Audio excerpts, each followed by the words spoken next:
So we all were doing the 7th chapter, that is weather, climate and adaptation. Weather का जो idea है वो हमने समझ लिया था.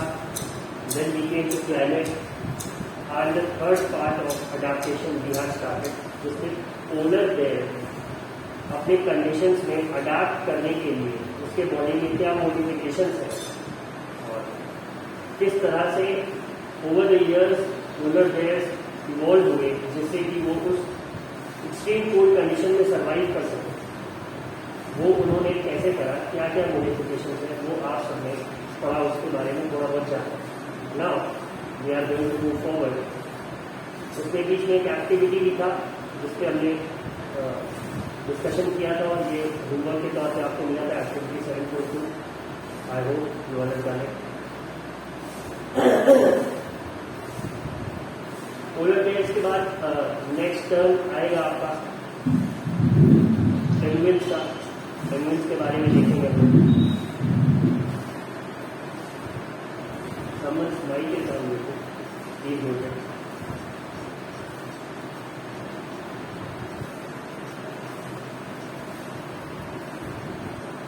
आई hope you are seriously. Polar bear के एडेप्टेशन एक बार फिर से हम देख लेंगे इसमें क्या क्या था. So the first prominent feature is the fur of the polar bear, white fur. So how does it help it? The white fur is not easily visible in the snowy white background, जिससे कि जिसका polar bear को शिकार करना है, जिसे polar bear खाएगा, वो उसे इजीली स्पॉट नहीं कर सकता. And suppose if there are animals who hunt the polar bear, वो भी उसे नहीं देख पाए. So it helps it both ways. फिर दूसरी बात, it has a very strong sense of smell. सूंघ के अपने प्रे का आइडिया उसे मिल जाता है अच्छे से, तो वो भी उसे हेल्प करता है. उसके बाद it has long, curved and sharp claws. तो अगर स्नो बूट्स किसी ने देखे होंगे तो स्नो बूट्स में बहुत पॉइंटेड स्पाइक्स होते हैं which helps you to grip the snow and then walk on it, otherwise it's very slippery. So ये जो पोलर बेयर के लॉन्ग कर्व और शार्प क्लॉज है, ये भी कुछ हद तक उसे स्नो पे ग्रिप बनाने में और अपने प्रे को हंट करने में हेल्प करते हैं. तो again a modification necessary to survive in the icy cold region. The next one is जो कोल्ड में सर्वाइव करने के लिए सबसे ज्यादा जरूरी है कि आपको ठंड न लगे.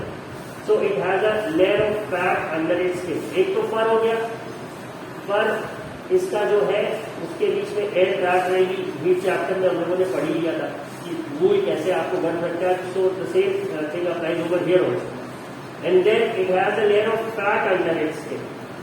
इस हेयरी फर के भाई आपका जो फर है वो ग्रो करेगा आपके स्किन पे, और उसके नीचे एक लेयर ऑफ फैट होता है which again this fat insulates its body from cold and keeps it warm. ठीक है. और 2 लेयर होती है फर की जो फिर से इसे गर्म रखती है. और ये सारे मॉडिफिकेशंस है, मतलब कह सकते हैं which helps it to adapt to the snowy region. ठीक है. अब आगे अगर हम देखें तो नेक्स्ट एक हमारे पास ये फिगर 7.4 में है पेंगुइन्स का. Penguin another prominent creature that lives in the polar regions. Penguins को सब देखते हैं, तो अब देखते हैं इनकी बॉडीज में क्या मॉडिफिकेशन है, क्योंकि पेंगुइन में हमें फर तो नहीं नजर आता. तो है क्या कि पेंगुइन्स आर गुड स्विमर्स. अब इनकी बॉडीज अगर हम देखेंगे तो बहुत स्ट्रीमलाइन होती है. स्ट्रीमलाइन का मतलब इसका जो शेप है वो समवॉट बहुत कह सकते हैं प्रॉपर मैथ्स के टर्म्स में तो उसको नहीं डिफाइन किया जा सकता, बट स्ट्रीमलाइन है. जो स्ट्रीमलाइन बॉडी शेप होने के कारण उनको स्विम करने में आसानी है.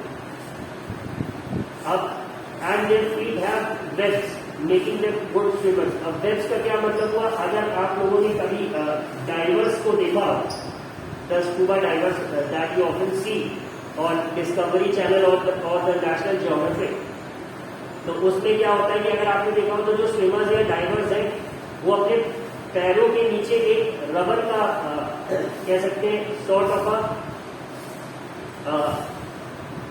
जूते ही कहेंगे उसे, जो पहनते जिसमें वो खूब एक्सटेंडेड रहता है, पतला सा रहता है, तो वो क्या हेल्प करता है उन्हें, it help them to swim. तो इनका नेचुरली पेंगुइन्स का जो पैर है, the feet that they have, it's somewhat webbed and helps them to swim. Other animals living in the polar regions are many types of fishes, musk, oxen, reindeers, foxes. Foxes में वो आपका जो लोमड़ी हो गई, वो इधर स्नोई रीजन में भी पाई जाती है। Reindeers भी somewhat they are like deers but they are big in size, और उनके जो antlers होते हैं, horns होते हैं, वो बहुत precious होते हैं, they are often hunted for। तो उनकी भी जो बॉडी होती है somewhat furry and help them to survive in the region. Fox का हो गया, सील आप सब लोगों ने देख रखा है कैसे होते हैं नेशनल ज्योग्राफिक में। वेल्स सब लैंड पे तो नहीं रहेंगी, they live under the water, but हाँ कोल्ड रीजन में रहने वाली वेल्स की बॉडी और जो नॉर्मल वाटर में रहते हैं उनमें डिफरेंस होता है, and it is that difference that makes you distinguish between the two types of whales. और फिर बर्ड्स भी हो गई। अब बर्ड्स का आप ऐसे समझ लीजिए कि not exactly the polar region but every year during the months of December, January and February we see a lot of migratory birds that come to Sangam, Prayagraj. वो बहुत लंबा डिस्टेंस कवर करके आते हैं। देखिए उनका एग्जाम्पल भी बुक में कोट है, द साइबेरियन क्रेन। तो Siberia is another permafrost kind of a region. Now what do you mean by permafrost? That remains permanently frozen.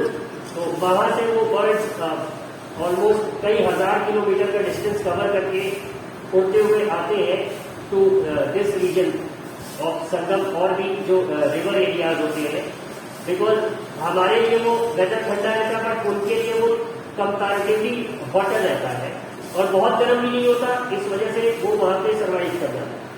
And then when it becomes you can say less cold in Siberia they return, वो चले जाते हैं।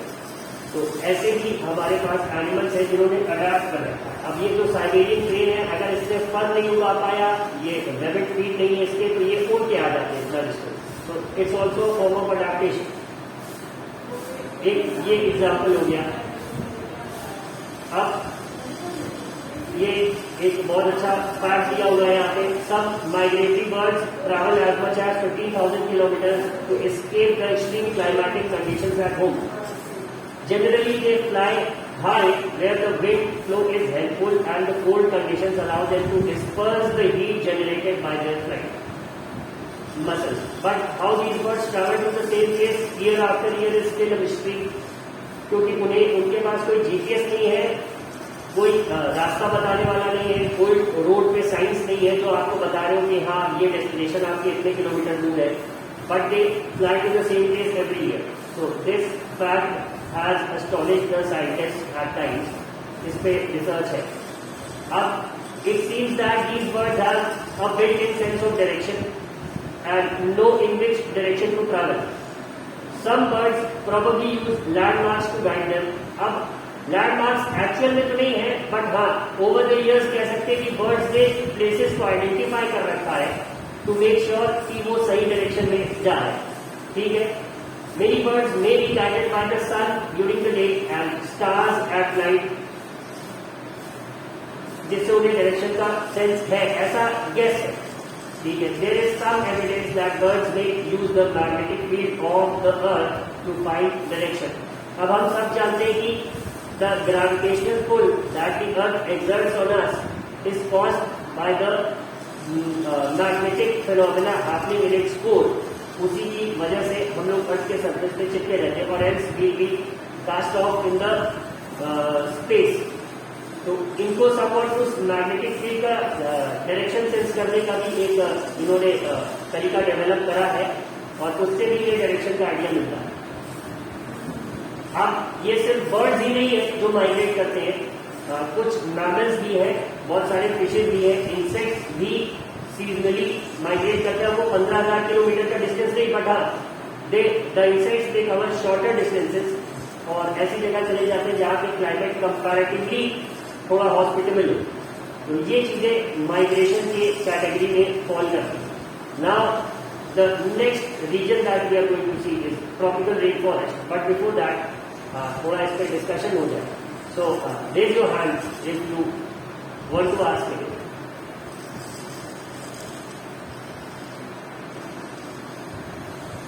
शैलेश,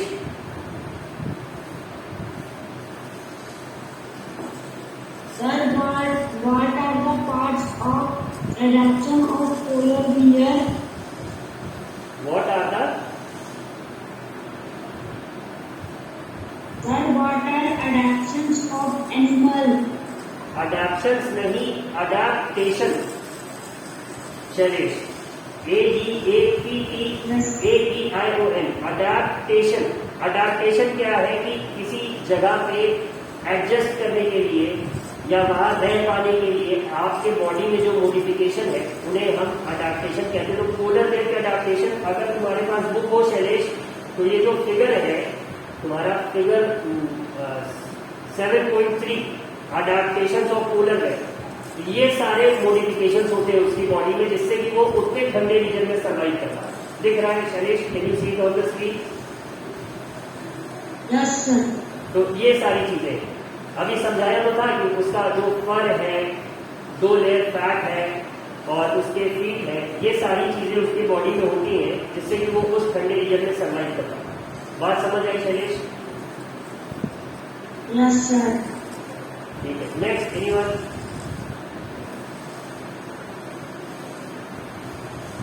विवेक?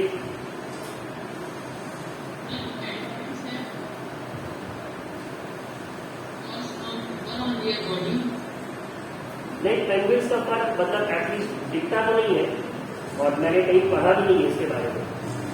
उनका जो mainly body है वो जैसे आप देखते हो कि जो देख के मुझे भी समझ आता है, don't know the exact biology behind it, but हाँ समवट वो इस तरह से रहता है कि it's a very good insulator you can C.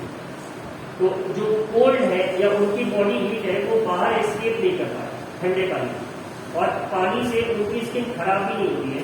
Somewhat they have a natural rain coat you can see, उनके पास नेचुरल अपना रेन कोट है, so that somewhat help them to survive. Are you getting it today? Piyush?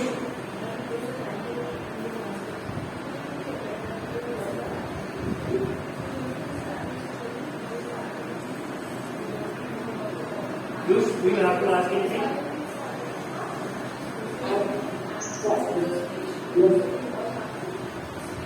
Piyush, आपका voice नहीं clear.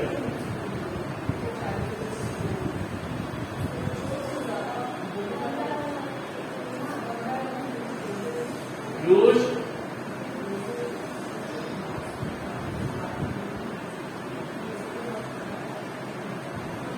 Okay Piyush, mute yourself, आपसे बात नहीं होगा। प्रखर?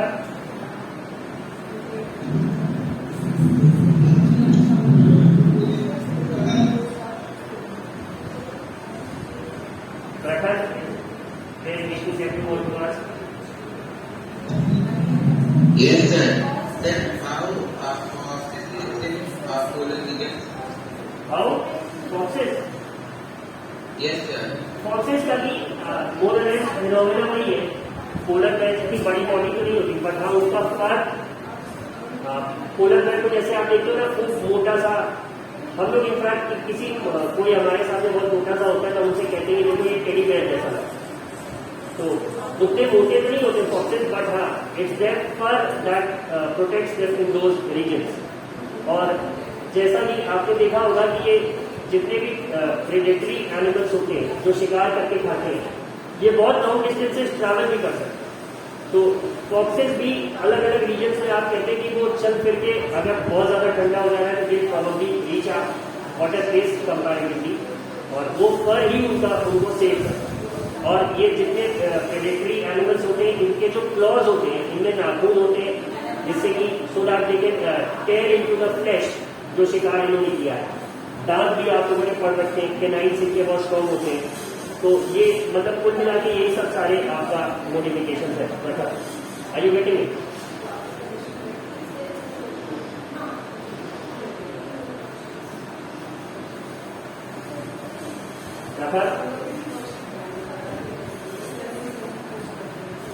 पीयूष का क्वेश्चन है कि पेंगुइन के भी फीट पोलर बेयर जैसे में नहीं.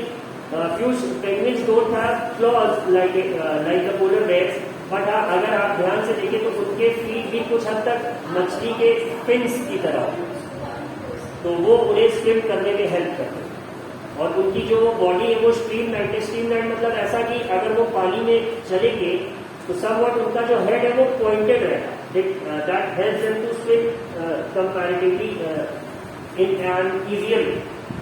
क्योंकि पानी को कह सकते हैं कि जैसे आपने देखा होगा एरोप्लेन आगे से पॉइंटेड होते हैं, वो क्या होता है, वो हवा को थोड़ा सा कह सकते हैं कि दे टेयर थ्रू द एयर, वो हवा को चीरते हुए आगे बढ़ते हैं, जो आपके प्लेन्स होते हैं पॉइंटेड होते हैं. समवट जो पेंगुइन्स का हेड और बॉडी भी इस तरह से स्ट्रीमलाइन और पॉइंटेड है, it helps them to tear through the water.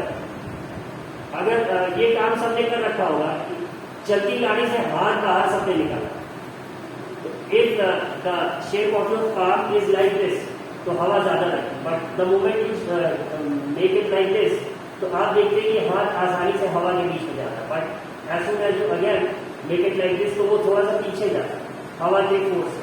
तो और अगर ऐसे है आपका, तो वो आसानी से जाए. तो सब और जो पेंगुइन्स की बॉडी है वो भी कुछ स्ट्रीमलाइन होती है, पॉइंटेड होती है आगे की तरफ, तो वो पानी में आसानी से स्विम करता है. बात समझ आ गई कुछ? Now let us move ahead.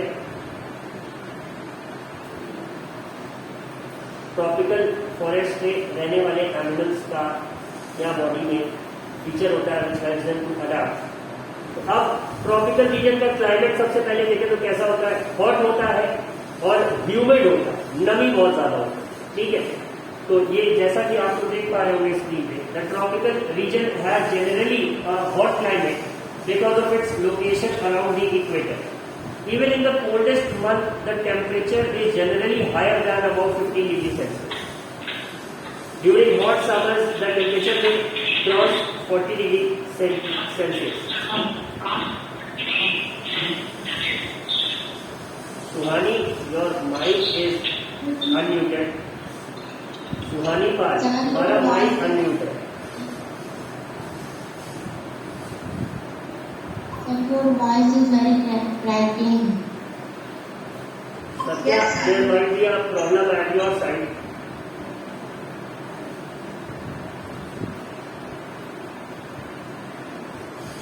Shri Mishra, am I audible clearly? Yes, cracking. Mushaba, am I audible clearly? Yes, sir. भविष्य, आवाज साफ आ रही है? Yes, sir. हाँ, then Satya, there must be a problem at your side. ठीक है, तो अब ट्रॉपिकल रेन फॉरेस्ट बारे में चलेंगे. Please make sure that you mute your mics. तो यहाँ पे हम टेम्परेचर्स की बात कर रहे थे कि जो सबसे ठंडा मंथ होगा से इन द विंटर्स, वहां पे मिनिमम टेम्परेचर 15 के नीचे नहीं जाता, और समर्स में तो 40 आराम से रहेगा. ये क्रॉस 40, तो 40 डिग्री सेल्सियस के ऊपर अगर टेम्परेचर है तो we say it's very hot. और इक्वेटर पे the days and nights are of equal duration, मतलब कि 12 घंटे का दिन होगा, 12 घंटे की रात होगी, और पूरे साल ही ऐसा है. These regions get plenty of rainfall. अब अगर सनशाइन है 12 घंटे का, तो जाहिर सी बात है जो इवेपोरेशन है फ्रॉम द लीव्स, जिसे हम ट्रांसपिरेशन कहते हैं, और जो लेक्स और रिवर्स से और सी से भी जो इवेपोरेशन होगा वो हैवी क्वांटिटी में होगा. इस वजह से रेनफॉल भी वहां पे अच्छा खासा होगा. ठीक है, अब यहाँ पे बारिश अच्छी हो रही है तो यहाँ पे ट्रॉपिकल रेन फॉरेस्ट होंगे. अब ट्रॉपिकल रेन फॉरेस्ट क्या होते हैं, जो पानी अगर पेड़ों को मिलता है तो वो हमेशा हरे भरे बने रहते हैं, तो इसी तरह से इन्हीं को हम ट्रॉपिकल रेन फॉरेस्ट कहते हैं. नाउ अब ऐसा नहीं कि ट्रॉपिकल रेन फॉरेस्ट सिर्फ इक्वेटर पे ही पाए जाते, नहीं. Tropical rain forest are found in western Ghats and Assam in India. अब जो असम का रीजन है वहां पे रेनफॉल उन्हें बे ऑफ बंगाल का जो सी का एरिया है वो उससे पास है थोड़ा, तो वहां पे असम रीजन में रेनफॉल पूरे साल भर होता है. इनफैक्ट आपका असम और मेघालय में ही वो पॉइंट है जहाँ पर मैक्सिमम रेनफॉल होता है, वो है चेरापूंजी पहले था, फिर उसी से आगे थोड़ा सा एक और गांव है मौसिनराम. तो वहां पे भी बारिश सबसे ज्यादा होगी। तो जहाँ साल भर बारिश हो रही है तो वहां के पेड़ हरे भरे रहेंगे and hence the nature of the forest is said to be tropical. और वेस्टर्न घाट्स कहाँ पे है? तो वेस्टर्न घाट्स आपका जो थोड़ा सा हिली रीजन है, not exactly we would call it a mountain, but जो आपका मुंबई आंध्र जो मुंबई और इधर का उसके नीचे का रीजन है आपका, उधर पूरा आपका वेस्टर्न घाट का जो हिल्स है वहां पे भी बारिश बहुत अच्छी होती है due to the presence of Arabian sea on the land. तो वहां पे भी ट्रॉपिकल रेन फॉरेस्ट पाए जाते हैं। और सेंट्रल अमेरिका मतलब कि जो साउथ अमेरिकन कॉन्टिनेंट है वहां पे, और आपका अमेजोन फॉरेस्ट के बारे में सबने सुन रखा होगा, और सेंट्रल अफ्रीका में भी आपका ट्रॉपिकल रेन फॉरेस्ट पाया जाता है, जो because of continuous warmth and rain. Warmth का मतलब जो गर्मी है, तो प्लांट्स में अगर प्लांट्स को सनशाइन बराबर मिल रहा है, गुड इंटेंसिटी ऑफ लाइट है, तो फोटोसिंथेसिस होगा, तो इससे जितना अच्छा होगा उतना ज्यादा प्लांट्स ग्रो करें। और रेन है, पानी मिल रहा है, then that is what the plants require to survive. और ये दोनों ही चीज बहुत अच्छी सप्लाई मिलती है। Therefore, this region supports wide variety of plants and animals. तो यहाँ पे जो plants और animals की variety है वो बहुत वाइड है, बहुत सारे तरह के, बहुत सारी प्रजातियों के जीव जंतु यहाँ पे पाए जाते हैं। The flora and fauna part. The major types of animals living in the rainforest are, अब यहाँ पे कौन कौन से main animals हैं? तो वो monkeys हैं, apes, gorillas, मंकी, एप और गोरिल्ला तीनों लगभग एक ही फैमिली के हैं, but they are different animals. ठीक है, तो मंकी, एप्स, गोरिल्ला, टाइगर्स हो गए, एलिफेंट्स हो गए, लेपर्ड्स हो गए, लिजर्ड्स हो गई, स्नेक्स, बर्ड्स एंड इंसेक्ट्स। मतलब जितने भी हर्बीवोर्स हैं वो तो मिलेंगे, और उन हर्बीवोर्स को खाने के लिए वहां बहुत ढेर सारे कार्निवोर्स हैं। ठीक है, अब इनके क्या अडैप्टेशन है इसके बारे में जानेंगे। किसी का माइक अनम्यूट हो गया है, आइडिया से Prabha Yadav. Yes sir, please muted.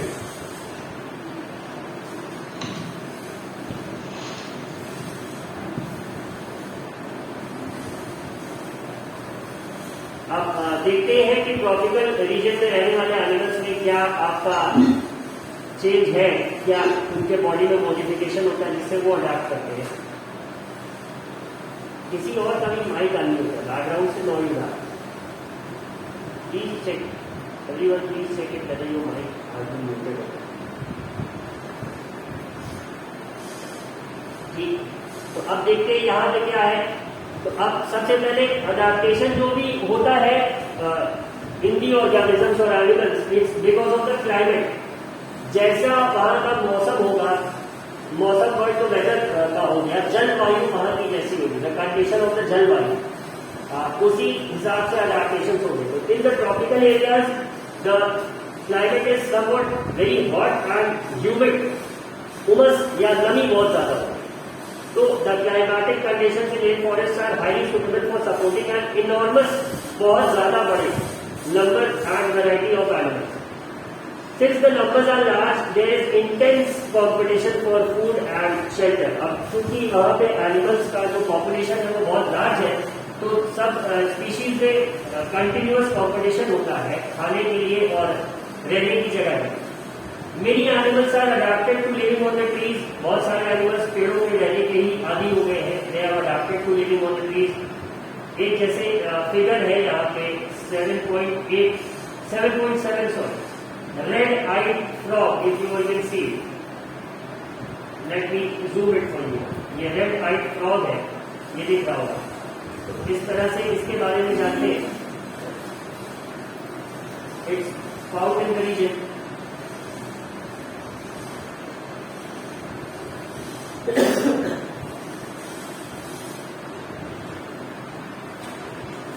Red-eyed frog has developed sticky pads on its feet to help it climb trees on which it lives. अब इसके जो पैर है उस पे अपने आप, और वो थोड़े से स्टिकी है, जैसे आपका स्टिकर होता है तो उस पे पीछे गम लगी रहती है, place where you stick it remains there. या फिर अगर आपने देखा हो सक्शन कप्स होते हैं, often used by mountain climbers and those who climb on the building. अब इन anyone has seen that movie of Tom Cruise, Mission Impossible, Ghost Protocol, उसका जो वो था, उसका जो पार्ट था घोस्ट प्रोटोकॉल का, जिसमें वो बुर्ज खलीफा पे टॉम क्रूज क्लाइंब करता। तो अगर वो आपको याद हो तो वो उसके बाद में एक मशीन जैसा होता है जिससे कि वो कांच पे चिपकता है और उसी की हेल्प से ही वो उस पर उतनी हाइट पे क्लाइंब कर रहा है, तो वो चिपकता है। इसी तरह इस रेड आइड फ्रॉग की बॉडी में भी जो इसके पैर है उनसे अपने आप वो थोड़ा स्टिकी है। अब इससे ये पेड़ों पे चढ़ रहा है। Otherwise you might never have heard a frog climbing a tree. Frog को हमेशा आपने छलांग लगा के देखा, hopping, the frogs they hop. लेकिन यहाँ पे रेड आइड फ्रॉग का इसने अडॉप्ट कर लिया है to climb the trees because of the sticky pads on its feet. ठीक है, अब monkeys के बारे में बात करें, to help them live on the trees, the monkeys have long tails for grasping branches। अब पेड़ों पे कूदना है तो monkeys से दो हाथ दो पैर पे डिपेंड नहीं करते। It's their tail also which helps them to climb the tree। अब ये tails कैसे हेल्प कर रहे हैं? The tails are strong enough to support their body weight। tails आप बहुत सारे एनिमल्स के पास देखेंगे, बट सबकी पूंछ इतनी मजबूत नहीं होगी कि वो उनका बॉडी वेट सपोर्ट कर सके, वो उससे हार्म नहीं कर सके। बट मंकीज के बॉडी में ये मोडिफिकेशन है कह लीजिए, जिससे कि वो ब्रांचेस को पकड़ सकते। इनफैक्ट सबने all of you might have heard the story of Lord Hanuman, तो ये कहते हैं कि उनकी पूंछ बहुत पावरफुल थी। He used to hit the demons, beat them very badly with his tail, और उसी पूंछ से ही उन्होंने पूरी एक सिटी को बर्न कर दिया था।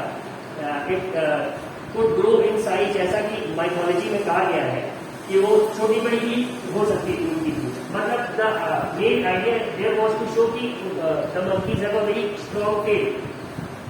तो यहाँ पे मंकीज का जो टेल है वो बहुत स्ट्रॉन्ग होता है, तो उनके बॉडी में ये adaptation. Their hands and feet are such that they can easily hold on to the branches। इसी तरह से उनके हाथ और पैर भी मजबूत होते हैं जिससे कि वो पेड़ की डाल पे लटक सके आसानी से।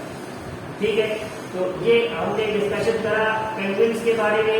Then we discussed about the red eyed frog, we discussed about the climate in the tropical rain forest, और ये आपका मंकीज के बारे में भी डिस्कशन करा। So that's it for today.